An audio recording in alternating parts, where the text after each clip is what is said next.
ಜನಸೇವಕ ಸುದ್ದಿವಾಹಿನಿಯ ಸಮಸ್ತ ವೀಕ್ಷಕರಿಗೆ ಸ್ವಾಗತ. ಸುದ್ದಿ ಮೂಡನ ಬಾಗಿಲು ಮುಳುಬಾಗಿಲು ತಾಲೂಕು ಮಲ್ಲನಾಯಕನಹಳ್ಳಿ ಗ್ರಾಮ. ಮಲ್ಲನಾಯಕನಹಳ್ಳಿ ಗ್ರಾಮದಲ್ಲಿ ಇಂದು ಶೈಕ್ಷಣಿಕ ಹಬ್ಬದ ಕಲರವ. ಸಾಧಕ ವಿದ್ಯಾರ್ಥಿಗಳಿಗೆ ಸನ್ಮಾನ, ಕಿರಿಯ ವಿದ್ಯಾರ್ಥಿಗಳಿಗೆ ಸ್ವಾಗತ ಕಾರ್ಯಕ್ರಮ. ಸರ್ಕಾರಿ ಪದವಿ ಪೂರ್ವ ಕಾಲೇಜು ಮಲ್ಲನಾಯಕನಹಳ್ಳಿಯಲ್ಲಿ 2026-27ನೇ ಸಾಲಿಗೆ ಪ್ರಥಮ ಪಿಯುಸಿ ವಿದ್ಯಾರ್ಥಿಗಳಿಗೆ ಸ್ವಾಗತ ಹಾಗೂ 2025-26ನೇ ಸಾಲಿನಲ್ಲಿ ದ್ವಿತೀಯ ಪಿಯುಸಿ ಪರೀಕ್ಷೆಯಲ್ಲಿ ಸಾಧನೆ ತೋರಿದ ವಿದ್ಯಾರ್ಥಿಗಳಿಗೆ ಪ್ರತಿಭಾ ಪುರಸ್ಕಾರ ಮತ್ತು ವಿಶೇಷ ಸನ್ಮಾನ ಕಾರ್ಯಕ್ರಮವನ್ನು ಆಯೋಜಿಸಲಾಗಿತ್ತು. ಇಡೀ ಕಾಲೇಜು ಬಣ್ಣ ಬಣ್ಣದ ರಂಗೋಲಿ, ಹಸಿರು ತೋರಣಗಳಿಂದ ಸುಂದರವಾಗಿ ಕಂಗೊಳಿಸುತ್ತಿತ್ತು.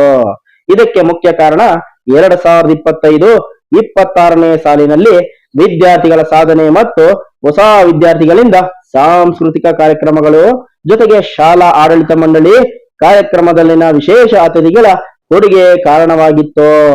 ಪ್ರಮುಖವಾಗಿ ಮಲ್ಲನಾಯಕನಹಳ್ಳಿ ಗ್ರಾಮ ಪಂಚಾಯಿತಿ ವ್ಯಾಪ್ತಿಯ ದೇವನತ್ತ ಗ್ರಾಮದ ಮುಖಂಡರಾದ ನರಸಿಂಹಮೂರ್ತಿ, ವೆಂಕಟೇಶ್ ಹಾಗೂ ಗಂಗರೆಡ್ಡಿ ಅವರಿಂದ ಕಾಲೇಜಿನ ಘನತೆಯನ್ನು ಮತ್ತಷ್ಟು ತಾಲೂಕಿನ ಇಡೀ ಜಿಲ್ಲೆಗೆ, ರಾಜ್ಯಕ್ಕೆ ಉತ್ತಮ ರೀತಿಯಲ್ಲಿ ಸಾಧನೆ ತೋರಿದ ಸಾಧಕ ಪ್ರತಿಭಾವಂತ ವಿದ್ಯಾರ್ಥಿಗಳಿಗೆ ಇವರುಗಳಿಂದ ವಿಶೇಷವಾದ ಪುರಸ್ಕಾರ, ಸನ್ಮಾನ ಜೊತೆಗೆ ಊಟದ ವ್ಯವಸ್ಥೆಯ ಜೊತೆಗೆ ಹೊಸದಾಗಿ ಕಾಲೇಜಿಗೆ ಸೇರ್ಪಡೆಯಾದ ವಿದ್ಯಾರ್ಥಿಗಳಿಗೆ ಕಲಿಕಾ ಸಾಮಗ್ರಿಗಳನ್ನು ದೇವನತ್ತ ಗ್ರಾಮದ ಸಮಾಜ ಸೇವಕರು ವಿತರಿಸಿದ್ದು ವಿದ್ಯಾರ್ಥಿಗಳಲ್ಲಿ ಹೊಸ ಚೈತನ್ಯ ಹಾಗೂ ಪ್ರೋತ್ಸಾಹಕ್ಕೆ ಕಾರಣವಾಗಿತ್ತು.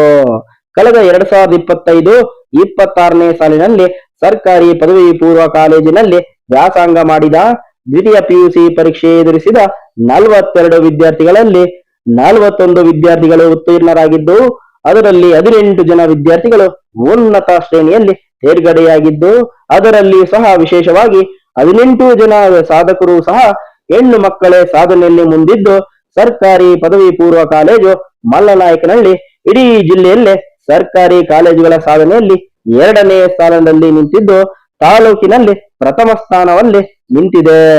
ಈ ಸಂದರ್ಭದಲ್ಲಿ ಕಾಲೇಜಿನ ಹಳೆಯ ವಿದ್ಯಾರ್ಥಿಯೂ ಆಗಿರುವಂತಹ ದೇವನತ್ತ ಗ್ರಾಮದ ನರಸಿಂಹಮೂರ್ತಿ ಅವರು ಮಾತನಾಡಿ, ಮಲ್ಲನಾಯಕನಹಳ್ಳಿ ಕಾಲೇಜು ಮೂಲಭೂತ ಸೌಲಭ್ಯಗಳ ಕೊರತೆಯ ನಡುವೆ ಸಹ ಬಡವರೇ ಹೆಚ್ಚಾಗಿ ಓದುವಂತಹ ಕಾಲೇಜು.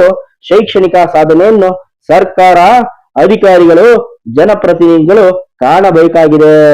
ಆರ್ಥಿಕವಾಗಿ ಹಿಂದುಳಿದ ಬಡವರ ಮಕ್ಕಳೇ ಓದುವಂತಹ ಸರ್ಕಾರಿ ಕಾಲೇಜು ಯಾವುದೇ ಖಾಸಗಿ ಕಾಲೇಜುಗಳ ಸಾಧನೆಗೆ ಕಮ್ಮಿ ಇಲ್ಲ ಎಂಬುದಕ್ಕೆ ಸರ್ಕಾರಿ ಪದವಿ ಪೂರ್ವ ಕಾಲೇಜು ಮಲ್ಲನಾಯಕನಹಳ್ಳಿ ನಿದರ್ಶನ ಎಂದರು.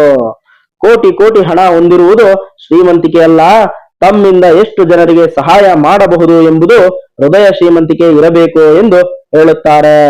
ಒಟ್ಟಾರೆ 2025-26ನೇ ಸಾಲಿನಲ್ಲಿ ದ್ವಿತೀಯ ಪಿಯುಸಿ ಪರೀಕ್ಷೆ ಎದುರಿಸಿದ 42 ವಿದ್ಯಾರ್ಥಿಗಳಲ್ಲಿ 41 ಜನ ವಿದ್ಯಾರ್ಥಿಗಳು ತೇರ್ಗಡೆಯಾಗಿ 18 ಜನ ಮಹಿಳಾ ವಿದ್ಯಾರ್ಥಿಗಳು ಉನ್ನತ ಶ್ರೇಣಿಯಲ್ಲಿ ಪಾಸಾಗಿ ಕಾಲೇಜಿನ ಘನತೆ ಗೌರವವನ್ನು ಹೆಚ್ಚಿಸಿದ್ದು, ಕಾರ್ಯಕ್ರಮದಲ್ಲಿ ಭಾಗವಹಿಸಿದ ಅತಿಥಿಗಳಿಗೂ ಸಹ ಶಾಲೆಯ ಆಡಳಿತ ಮಂಡಳಿಯಿಂದ ಭವ್ಯ ಸನ್ಮಾನವನ್ನು ಮಾಡಲಾಯಿತು. ಈ ಸಂದರ್ಭದಲ್ಲಿ ಸರ್ಕಾರಿ ಪದವಿ ಪೂರ್ವ ಕಾಲೇಜು ಮಲ್ಲನಾಯಕನಹಳ್ಳಿ ಕಾಲೇಜಿನ ಪ್ರಾಂಶುಪಾಲರು ಎನ್ ಸರೋಜಾದೇವಿ, ಹಿರಿಯ ಉಪನ್ಯಾಸಕರು ಬಿಆರ್ ನಾರಾಯಣಸ್ವಾಮಿ, ಕಾಲೇಜಿನ ಉಪನ್ಯಾಸಕರು ದಾಕ್ಷಾಯಣಿ, ಸೂರ್ಯಪ್ರಕಾಶ್, ಶ್ರೀರಾಮ್, ಗಣೇಶ್, ವೆಂಕಟರಾಮ್, ಕಾಲೇಜಿನ ಸಿಡಿಸಿ ಪದ್ಮನಾಭಸ್ವಾಮಿ, ಕಾಲೇಜಿನ ಹಳೆಯ ವಿದ್ಯಾರ್ಥಿಗಳು, ಮಲ್ಲನಾಯಕನಹಳ್ಳಿ ಗ್ರಾಮ ಪಂಚಾಯಿತಿ ವ್ಯಾಪ್ತಿಯ ಯುವಕರು, ಮುಖಂಡರು, ವಿದ್ಯಾರ್ಥಿಗಳ ಪೋಷಕರು ಭಾಗವಹಿಸಿ ಕಾಲೇಜಿನ ಮೂಲಭೂತ ಸೌಲಭ್ಯಗಳಿಗಾಗಿ ಕಳೆಕಳೆಯಾಗಿ ವಿನಂತಿಸಿದ್ದು, ಬಡವರು ಓದುವಂತಹ ಸರ್ಕಾರಿ ಕಾಲೇಜುಗಳು ಅಭಿವೃದ್ಧಿಪಡಿಸಬೇಕಾದಂತಹ ಜವಾಬ್ದಾರಿ ಜನಪ್ರತಿನಿಧಿಗಳು, ಅಧಿಕಾರಿಗಳು ಮತ್ತು ಸರ್ಕಾರ ಮುಂದಾಗಬೇಕಾಗಿದೆ ಎಂಬುದು ಪ್ರತಿಯೊಬ್ಬರ ಆಶಯ.